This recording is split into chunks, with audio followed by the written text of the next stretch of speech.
Assalamualaikum warahmatullahi wabarakatuh, Bapak. Waalaikumsalam warahmatullahi wabarakatuh. Izinkan saya memperkenalkan diri dulu, yaitu saya Iqbal Danwarta dari mahasiswa Universitas Negeri Padang, jurusan Pendidikan Teknik Mesin. Di sini saya mendapatkan tugas mata kuliah Psikologi Pendidikan, yaitu mewawancarai guru di sekolah. Pertanyaan saya yang pertama yaitu bagaimana pendapat Bapak tentang kejenuhan siswa dalam belajar?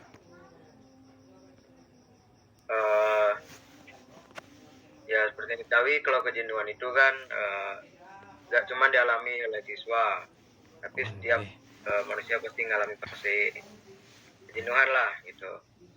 Nah, biasanya kalau dalam siswa ini ada kayak beberapa faktor tuh. Yang pertama, kurangnya variasi dalam metode belajar. Siswa yang selalu belajar dengan metode yang sama seperti ceramah dan menghafal tuh buat siswa jadi bosan dan jenuh gitu. Lalu ada yang tekanan belajar yang tinggi.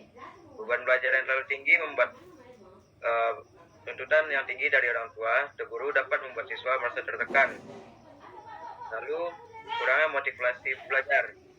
Biasanya ini dialami siswa ketika dia sudah hasrat untuk belajar sudah tidak ada, ya seperti ya Iqbal tahu lah gitu kan.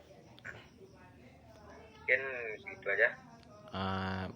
Yang pertanyaan kedua yaitu Pak, apa dampak kejenuhan siswa dalam belajar, Pak?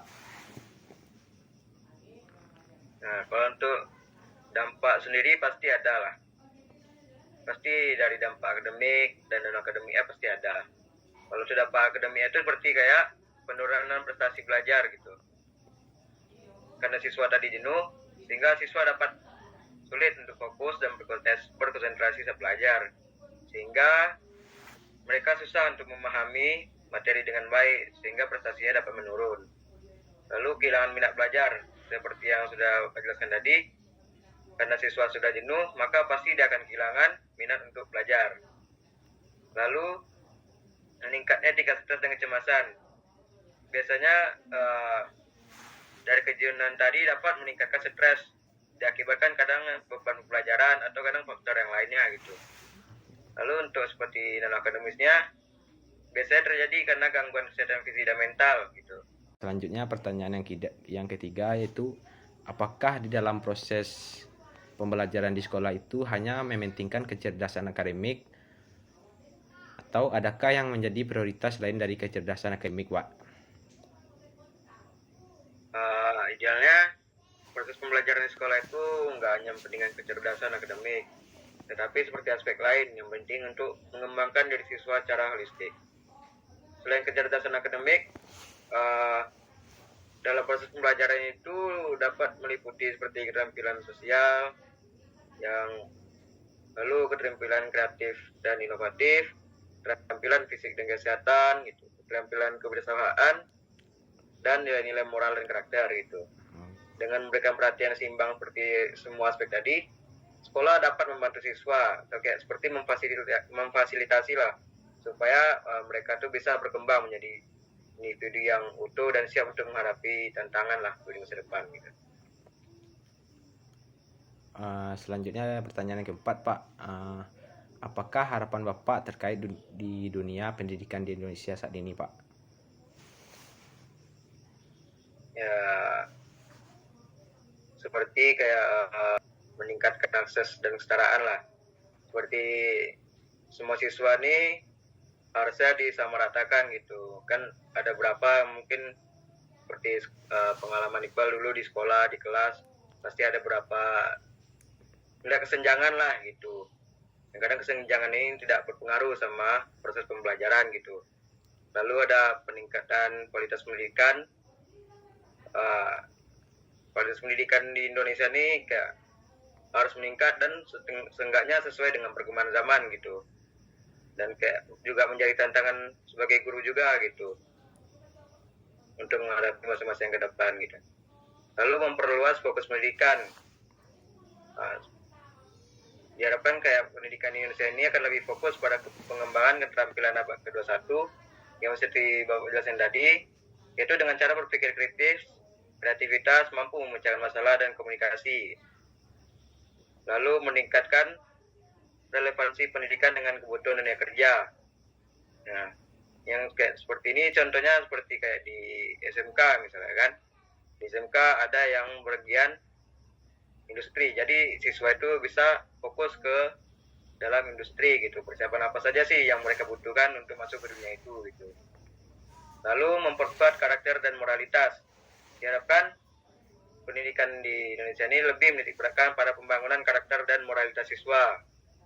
Nah, mungkin kan udah ngerasain juga kan sebagai siswa gimana sih respon siswa terhadap guru sekarang ini kayak mana gitu kan. Itu aja. Pertanyaan yang selanjutnya, apa keluh kesah Bapak selama menjadi guru, Pak? Yang pasti harus sabar karena yang dihadapi bukan cuma satu atau dua, tapi puluhan siswa lah dalam satu kelas. Harus pandai membaca karakter siswa gitu. Setiap individu kan berbeda-beda gitu, jadi penanganannya pasti berbeda juga gitu. Terus jika nggak bisa menguasai kelas, nah, itu juga bakal berdampak gitu pada proses pembelajaran gitulah. Pertanyaan terakhir dari saya, Pak, yaitu apa sih pesan dan kesan Bapak selama menjadi guru, Pak? Dan kesannya ya pendidikan tuh penting lah gitu. Jangan sampai kayak kita nih nggak selesai sekolah gitu, minimal tamat SMA atau SMK gitu kan.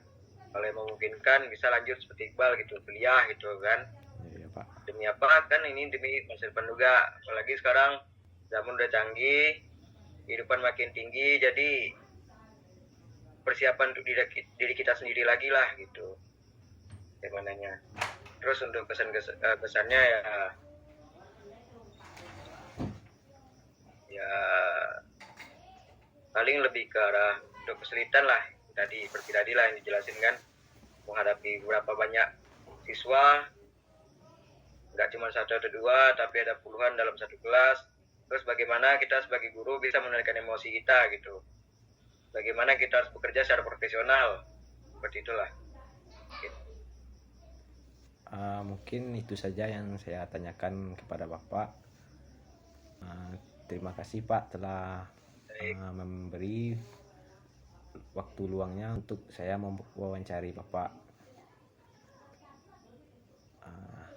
Langsung saya tutup aja, Pak.